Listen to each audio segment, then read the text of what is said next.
Have you ever stopped to think about how all this incredible technology, which is supposed to connect us, can somehow leave us feeling more isolated than ever? It's a huge paradox, right? So let's dive into this, because it really gets to a fundamental part of what makes us human. Just think about that for a second. Why does it feel so heavy? Why does that loneliness creep in even when we're just, watching something on a screen by ourselves? The answer, as it turns out, is surprisingly simple, but also incredibly deep. And this is the absolute core of it. We are, at our most basic level, social creatures. Our brains are literally hardwired to connect with each other, to share what we're going through. It's a blueprint that goes way, way back. Okay, so let's dig into this need for connection. It's not just about feeling nice, it's about feeling secure, validated, and like we're actually part of something bigger than ourselves. As people, we're constantly looking for role models. We check what we're doing against what others are doing just to make sure we're on the right track. And that's not a sign of weakness. It's actually how we build a strong community. When we do something totally alone, something no one else is doing, our brain can flag it as isolation. And that's what triggers anxiety. This quote just nails it, doesn't it? I mean, think about something as simple as grabbing a coffee or eating a meal. We just instinctively want to share those moments. That shared feeling is such a powerful source of comfort. All right, now this is where things get really fascinating and honestly a little weird for our modern brains.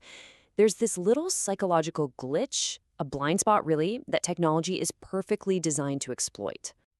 So get this, your mind can't always tell the difference between something you're just thinking about or watching and something you're actually physically doing.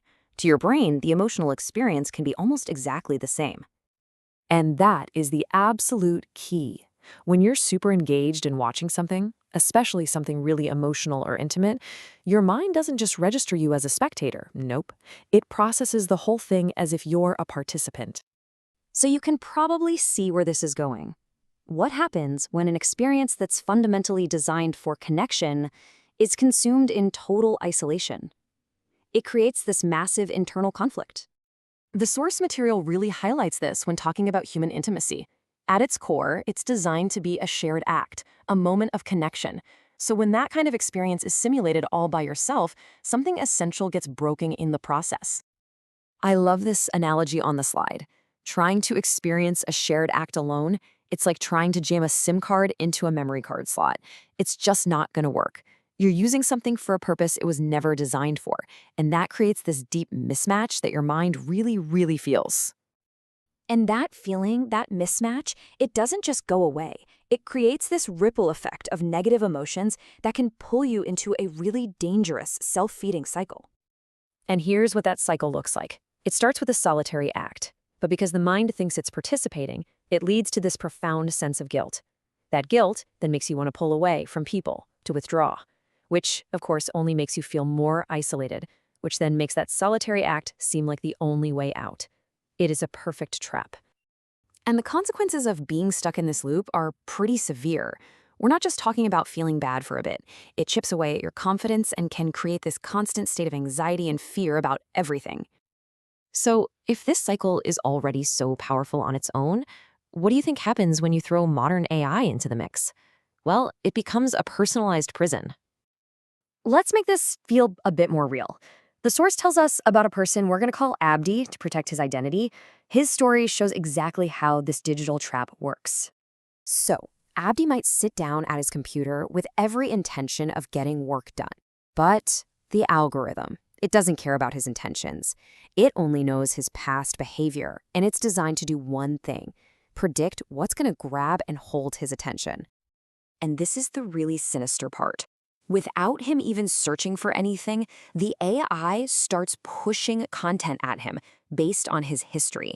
It completely hijacks his focus, derails what he was trying to do, and yanks him right back into that cycle he might be desperately trying to escape. And let's be super clear here. This isn't some rare problem affecting one person. The source is very specific that this is a widespread issue. It's touching the lives of people in all age groups, from young kids and teenagers all the way to elderly people. Okay, so how do you break free from a trap that's so powerful and so personalized? Well, the solution, thankfully, isn't some complex secret. It's actually something we've known all along.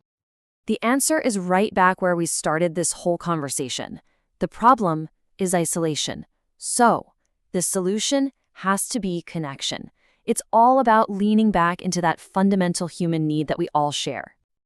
And this is the big takeaway. Breaking the cycle isn't just about willpower.